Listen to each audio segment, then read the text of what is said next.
Hello, everybody. Welcome back to 360 Sports, where today we'll be talking about all things NCAA. My name's Gavin, and I'm joined along with Kate, Carly, and Luke. Let's get started today. We have some headlines here. AJ Diabonsa, Cameron Boozer, and Darren Pedersen all started their collegiate careers with their respective teams. What do you guys think? Who do you guys think is going to perform best this season, and who do you think is the possible first pick in the NBA draft? Well, for me, I think it's an easy answer in AJ Diabonsa. He had a spectacular debut of 30 points, 7 rebounds, and 3 assists, plus a block. I think you can't look past that kind of talent, and you should expect to see him go number 1 off the board this year. Yeah, I'm going to go with Cameron Boozer. In his collegiate debut with the Blue Devils, he had 33 points in their first exhibition game against UCF. And in both games combined, he reeled in 35 rebounds and 10 assists. I think this goes to show just how dominant and well-rounded his game is. I think he'll continue to prove himself throughout the season and become a favorite for the draft. Yeah, I'm going to have to agree with Kate. He's obviously coming from a successful program to begin with Duke. They performed great last year, and they've obviously just put out a great program over the years. And like she said, he had the most points with assists, like off the boards and just points in general with all 3 of them. So yeah, I'm going to have to agree with you guys. Sorry, Luke. But I think, like, going along with what you said, I think Duke's just such an amazing program. They've really built, year after year, they've always had such an amazing team. But Boozer, like we said, against Tennessee, too, which was an exhibition game, he had 24 points, 23 rebounds, and 6 assists. He made some really big plays on defense, made some big blocks. And I just think he's going to be, definitely going to be the number 1 pick in the NBA draft. But to give you a little bit of support here, Pedersen did look amazing against Louisville. He did have 26 points. His ball handling skills were really impressive. He was shooting up threes from all over the place, and they were all going in. So he's definitely a really talented player. Super excited to see all 3 of these guys play. But I think Boozer's going to definitely be the number 1 pick. You guys keep talking about this Duke program. Do you guys even know who the coach is right now? Yeah. I do. Well, anybody else? You guys keep talking about this great program. I know they Coach K, but we don't even know who the coach is anymore. Yeah. This great program, you can't just build off pedigree from years before. So I would love to see it more happen. They also have had some trouble in the tournament in recent years, and especially last year. They had a super strong team, and they lost. So I think if they're able to, kind of get some good momentum going into the tournament, they'll have a good chance, especially with Boozer. I mean, I know last year they had Coop. Best player in college. Yeah. But we'll see. Yeah. I don't know. All right, moving on. We're going to move on to some college football here. LSU made probably, if not one of the biggest coaching decisions so far this season. They decided to fire head coach Brian Kelly after an embarrassing 49-25 loss at home against Texas A&M. Who do you guys think are some good replacements for Brian Kelly? Yeah, one name that stands out to me is Lane Kiffin. Kiffin is already on the radar for a lot of rival SEC programs, and I think moving to LSU would make a lot of sense for him. Ole Miss does not have nearly as good as recruiting resources as LSU does.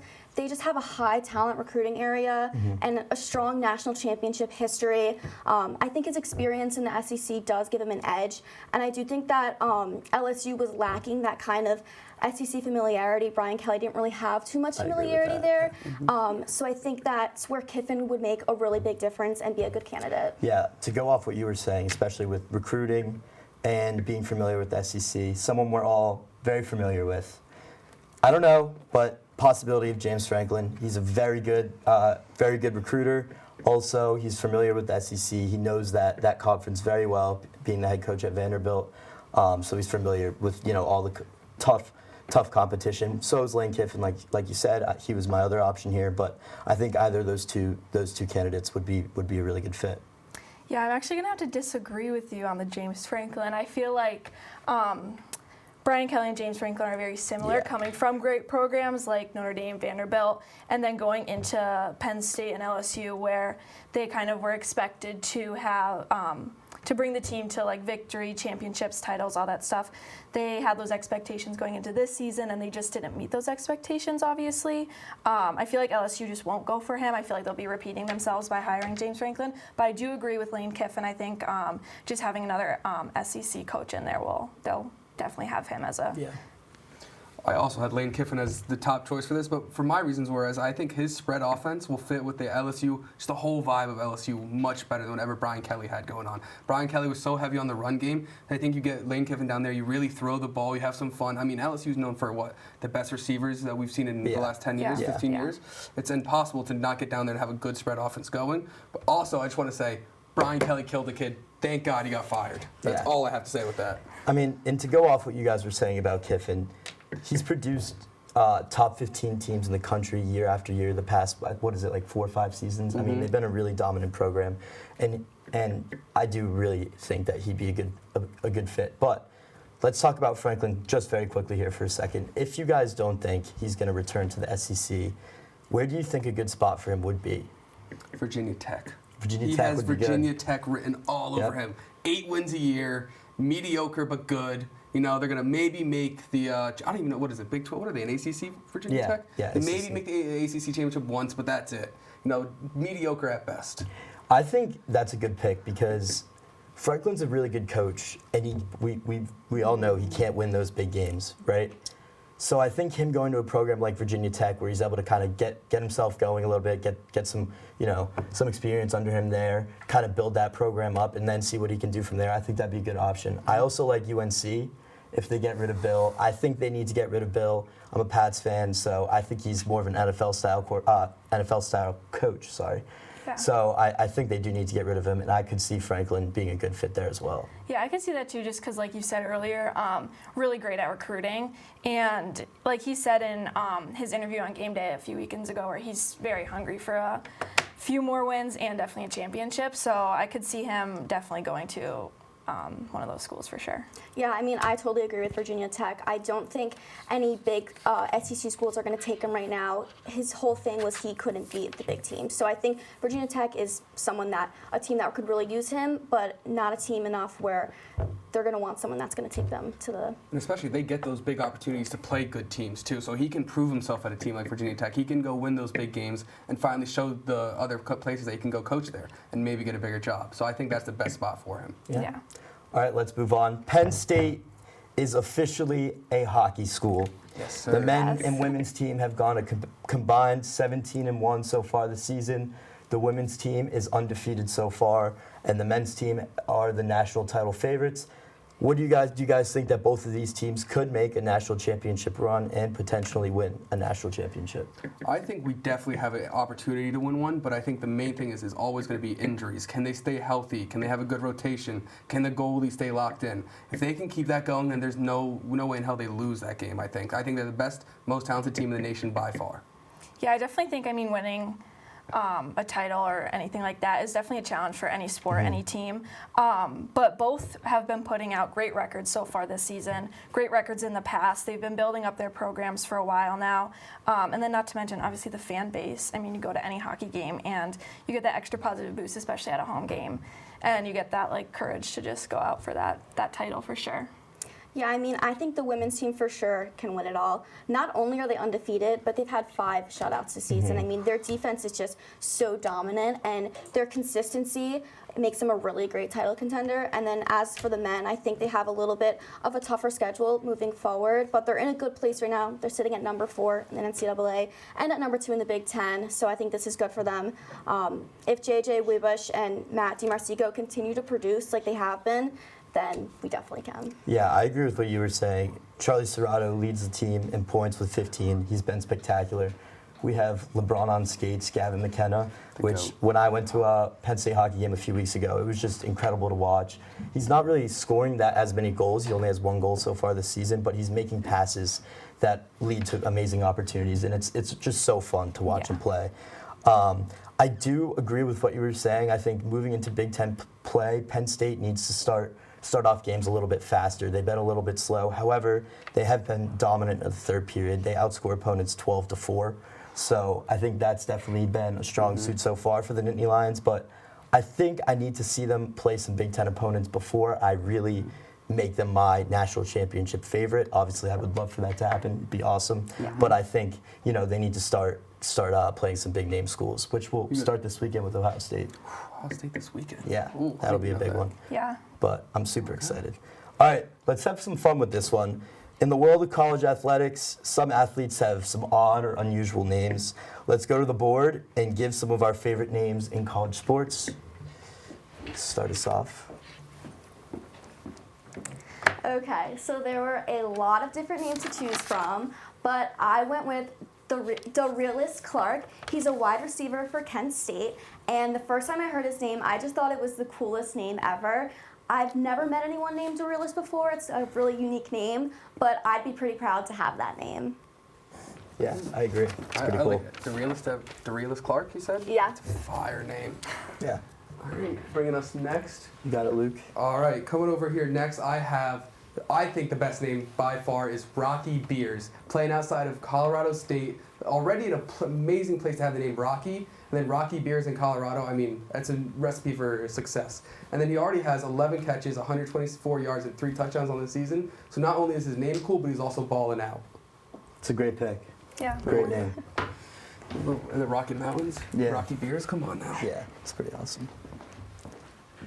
All right, so I obviously had to go with Fia Gladewis. She is a Penn State alum, so right off the bat, already great. She plays field hockey, one of my favorite sports, and she plays for the USA team. So, I mean, her name is very interesting, and she's obviously an all-around great athlete.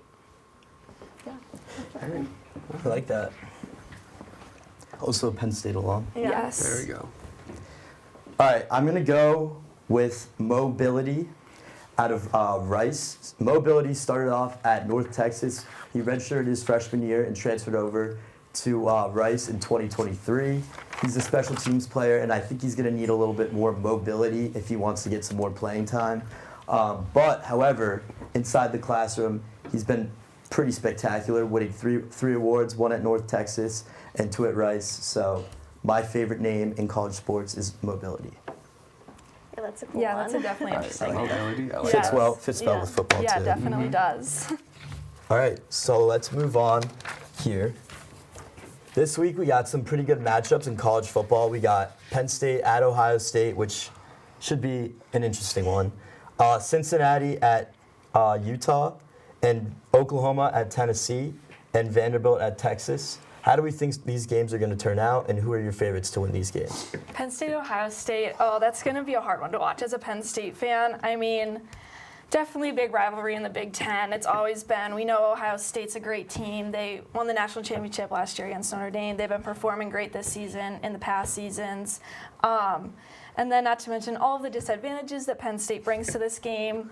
They're playing in Ohio, which they haven't won in Ohio since 2011. Yeah. And then obviously haven't been winning their games, not great outcomes the past few weeks. And then all the losses the team's experienced. They've got their backup quarterback in right now, losing Franklin. So it's definitely probably going to be a hard one to watch. Yeah. And I will say, though, sorry to interrupt, the last time Penn State lost 4 games in a row was 2011 when they went into Ohio State and beat the Buckeyes. So that'll be interesting. Would it not be the most Penn State thing ever I to lose agree. those 4 I in a row agree. Yeah. and to Yes, watch yes. Columbus on a blackout night game and win? I could see it happening. Now saying that, they're going to get smoked. It's going to be bad. It's going to be real ugly. But I could just see Penn State walking in there and absolutely demolishing Ohio State for no reason. Yeah. Yeah, I mean, even though I wasn't terribly disappointed in Penn State's performance against Iowa, given the circumstances, I just still don't think they're ready to take on Ohio State. This team has taken so much in the past month, and they have a lot of work to do. I just don't think this game looks winnable right now, as much as I'd like it to be, but I don't think we can do it. Yeah, I agree. I mean, while Ethan Gronkmeyer is returning home to Ohio, I think Penn State's going to get absolutely destroyed. Yeah. Ohio State quarterback Julian Sain has 1,872 total yards this season and a QBR of 87.9, which is 5th in the nation. He's an absolute stud. I was a little nervous to see him play. Like I actually was excited. I was like, oh, maybe this guy won't be the typical amazing Ohio State quarterback. But that's not right. Yeah, I was extremely wrong. Naive. So I think this is going to be an absolute blowout, but we'll see. I hope it turns out differently. It would definitely be nice to see history repeat itself and Penn State pull off this win. Yeah. As a Penn State fan, we can only hope. Do you guys think Penn State has a chance of winning any more games this season?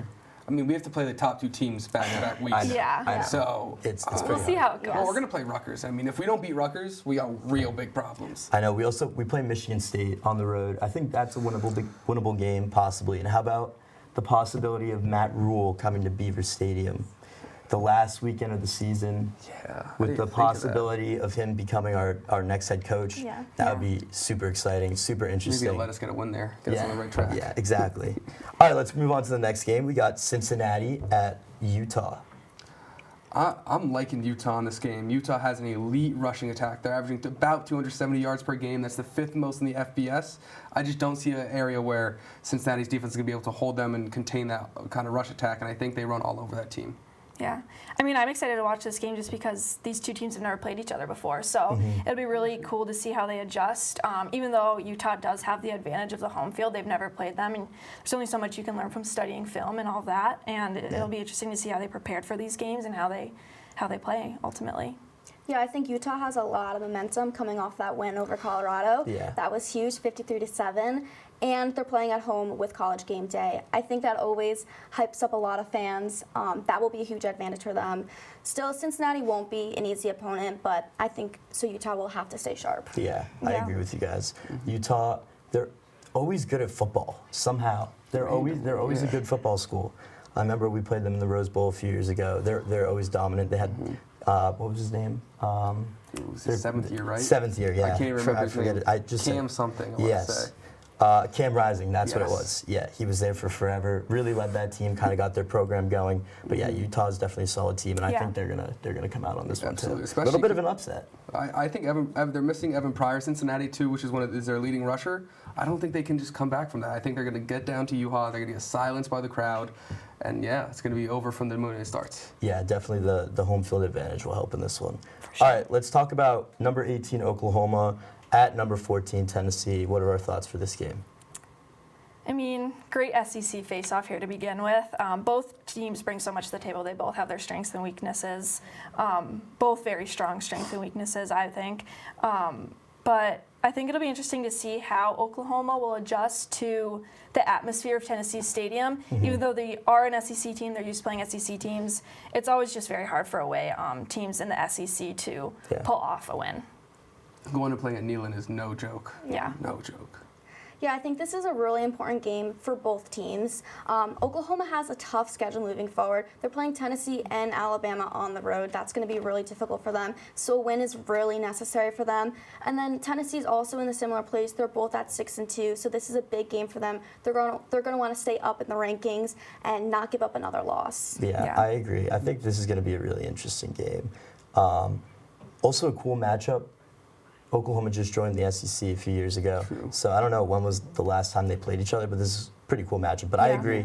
I think SEC home field advantage is amazing. Yeah, it's for sure. pretty hard to go into another team school, and pull off a win. Yeah. So I think it's definitely going to be a good game. I was just at the Bama Tennessee game, Thursday, Saturday in October, and let me tell you, SEC is very different. different. It's loud, it's proud, it's insane. But so Tennessee's going to come in here averaging 510 yards per game.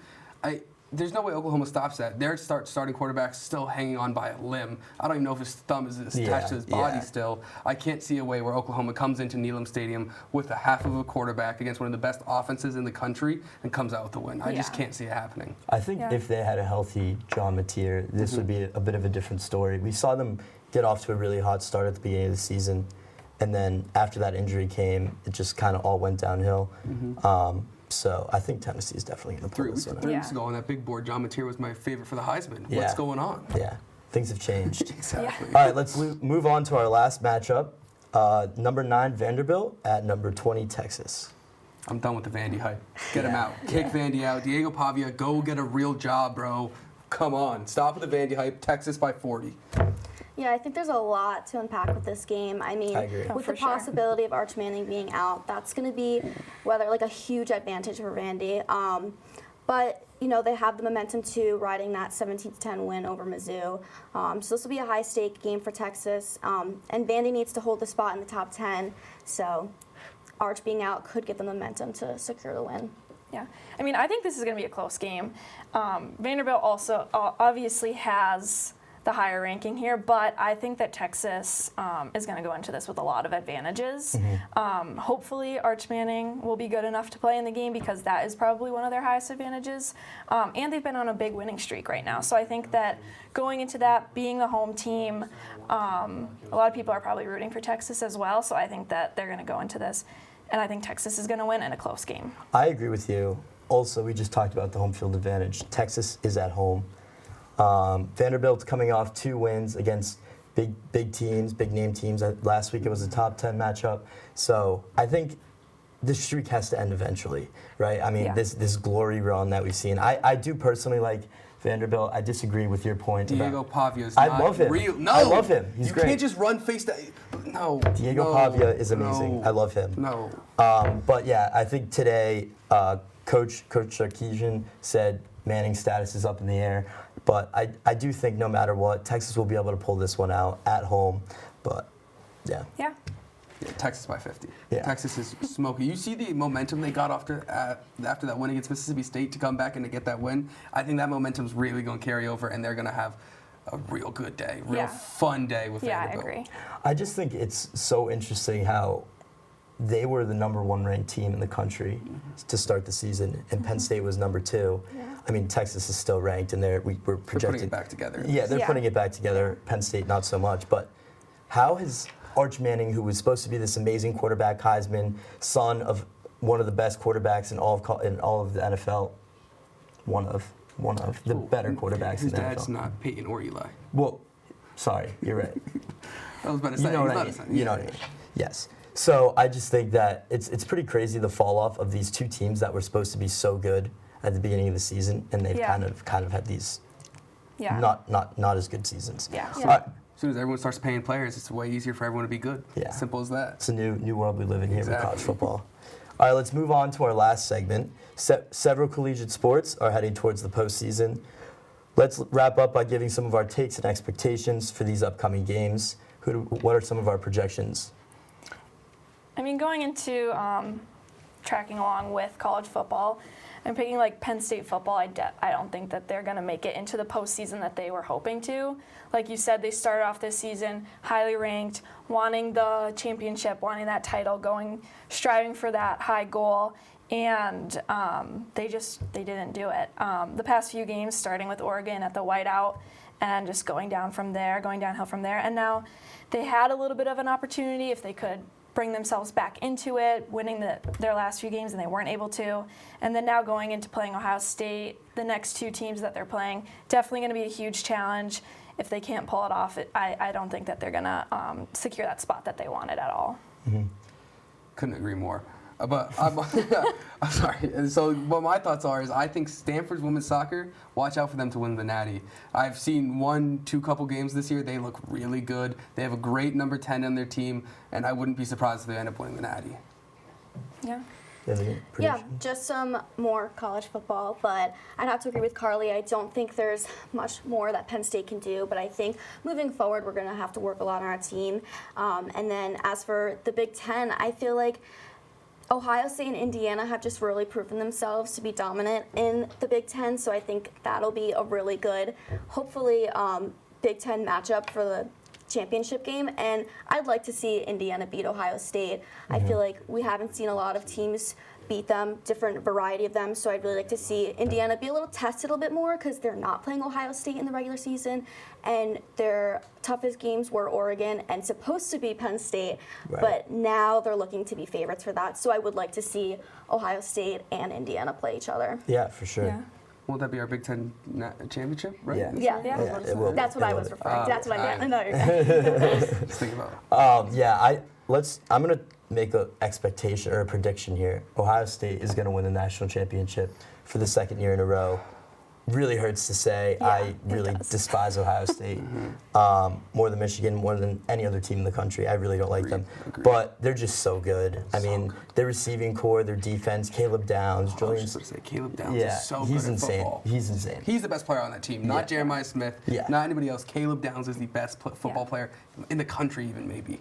They Yeah. never have any injuries either. I feel like no one's ever hurt. Like, How do you? it doesn't make sense. I don't know.